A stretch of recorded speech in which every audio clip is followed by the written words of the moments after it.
Daniel. He was the editor of the Richmond Examiner, and he was part of A.P. Hill's Light Division. And then after the battles, he started writing glowing reports about the Light Division and about A.P. Hill and their accomplishments in the 7 days. But Longstreet didn't believe half of those stories, so he started to write to the rival newspaper, the Richmond Whig. So right there you had A.P. Hill's version in one newspaper, James Longstreet in another newspaper in Richmond. So these two generals feuded with one another. There was a newspaper war right there in the Confederate capital. So Longstreet was so fed up with A.P. Hill, he decided to place A.P. Hill under arrest. And A.P. Hill, he did nothing wrong, so he challenged Longstreet to a duel. What was Robert E. Lee to do? Well, he transferred A.P. Hill out from under the command of James Longstreet and put him under the command of, you know who, Stonewall Jackson. Oh, how quickly the knife pierces the heart. You know he didn't want to take orders from Jackson, but when Robert E. Lee commands, you follow.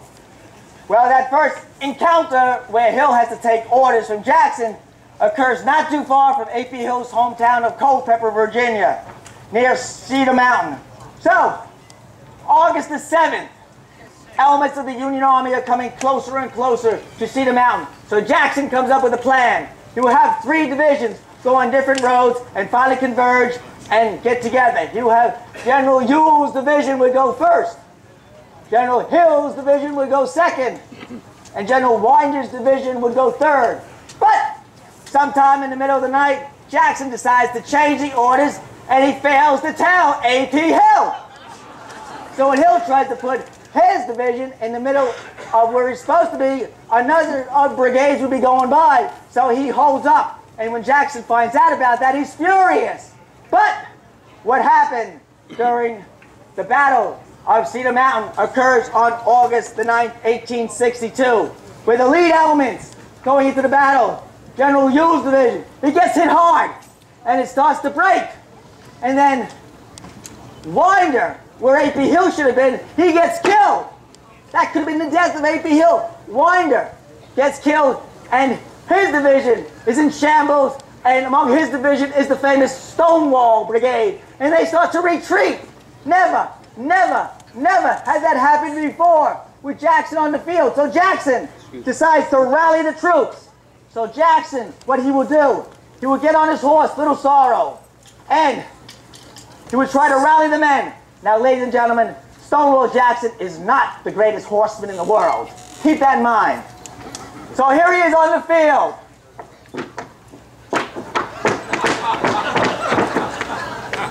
And he sees the Stonewall Brigade retreating. So he attempts to draw his sword to rally the men. He attempts to draw his sword, but it had rusted inside the scabbard. So finally, he lifts up the sword in the scabbard, and then he sees a Confederate flag. So he grabs the Confederate flag, and so there's Jackson, waving the flag and the sword and the horse. Jackson is here! Jackson will save you! Listen to Jackson! All will be all right!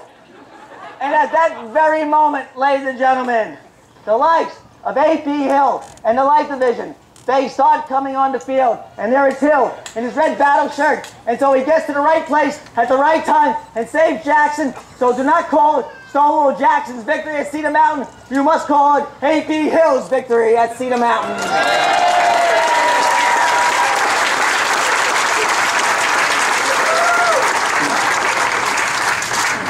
And with that victory, General Lee decides to go and get the entire Yankee army at Manassas, or as you would say in Gettysburg, Bull Run. That's right, Bull Run. So, August the 20th, Jackson again comes up with a march. This march would have General Ewell's division would be first, General Hill's division would be second, General Tolliver's division would be third. Jackson never wanted to put Hill in the front or Hill in the back. He wanted to keep an eye on him. But now, this march would take place as early as possible. According to Stonewall Jackson, early as possible meant rising of the moon. Now, A.P. Hill has a different opinion about early as possible. Put it this way. How many people like to sleep late? Come on, raise your hand. All right, here we are. A.P. Hill liked to sleep late, too. So, according to A.P. Hill, early as possible was dawn of day. Well, guess who decides to ride over at rising of the moon? Jackson! So Jackson rides over to A.P. Hill's division to make sure that they're on the road.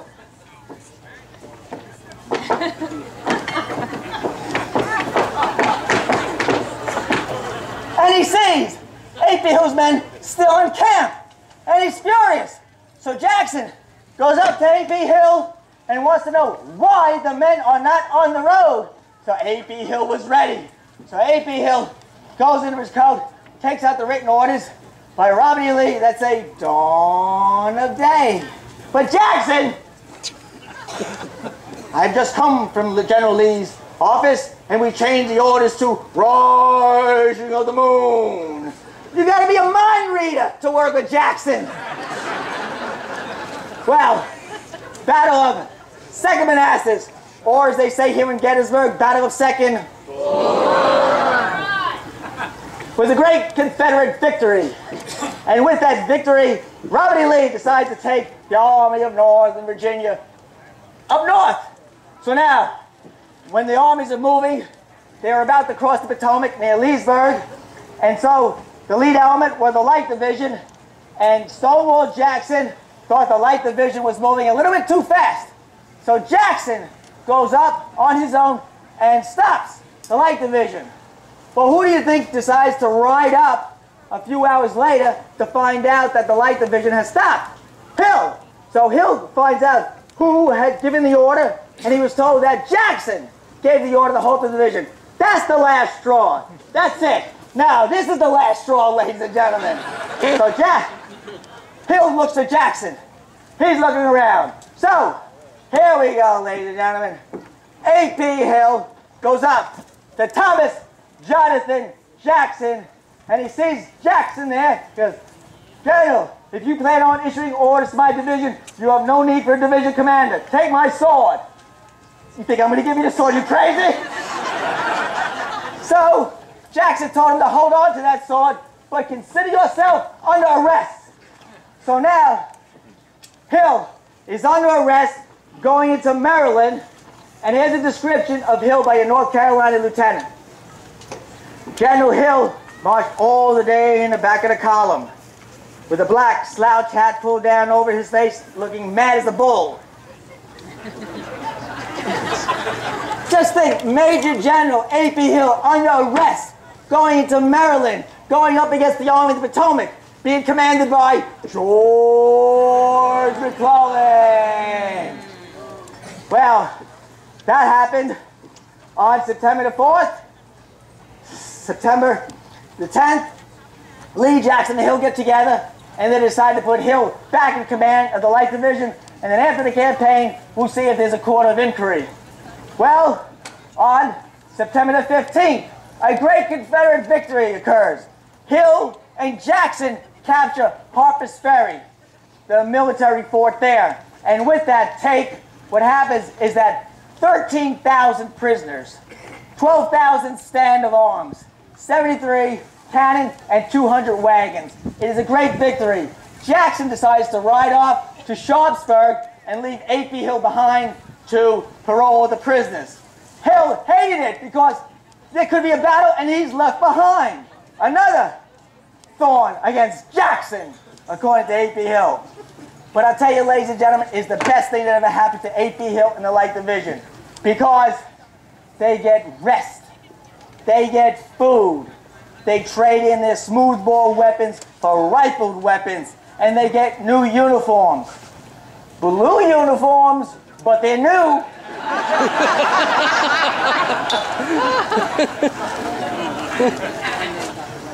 At 6:30 in the morning, a courier arrives from Sharpsburg, Maryland.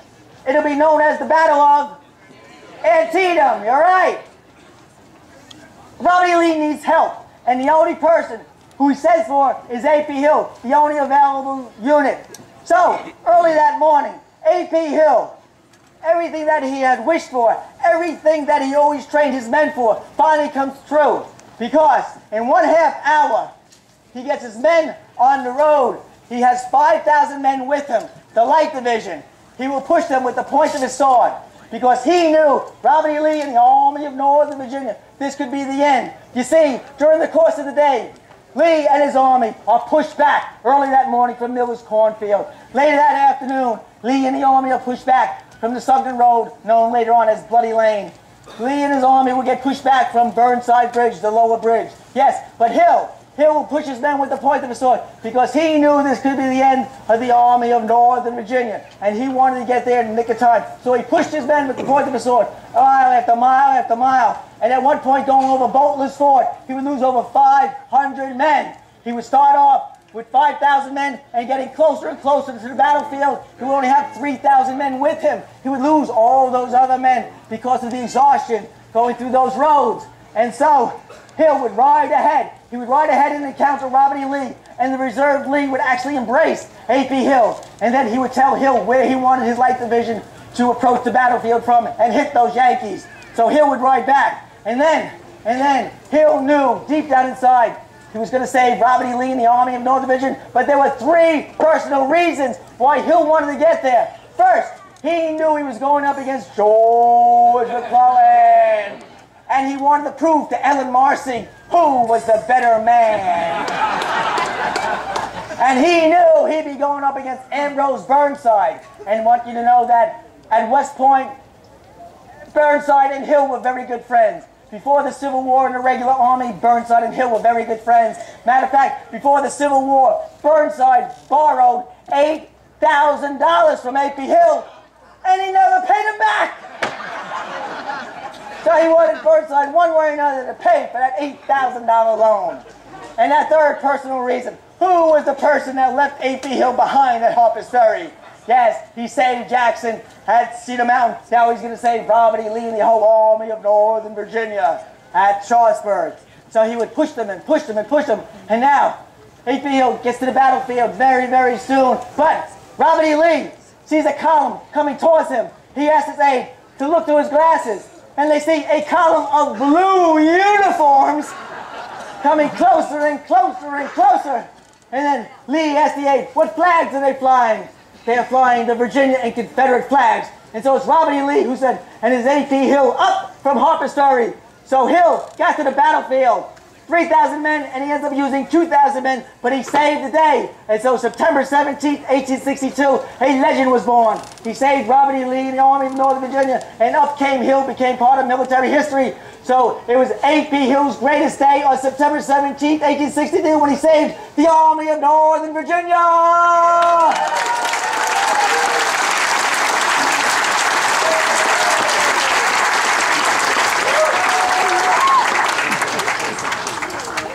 Sharpsburg was not a great Confederate victory, but it was not a great Confederate loss. The Army would go back to Virginia, and Jackson and General Lee would get together, and they would restore A.P. Hill back as commander of the Light Division. Well, then there will be the Battle of Fredericksburg in December, a great Confederate victory.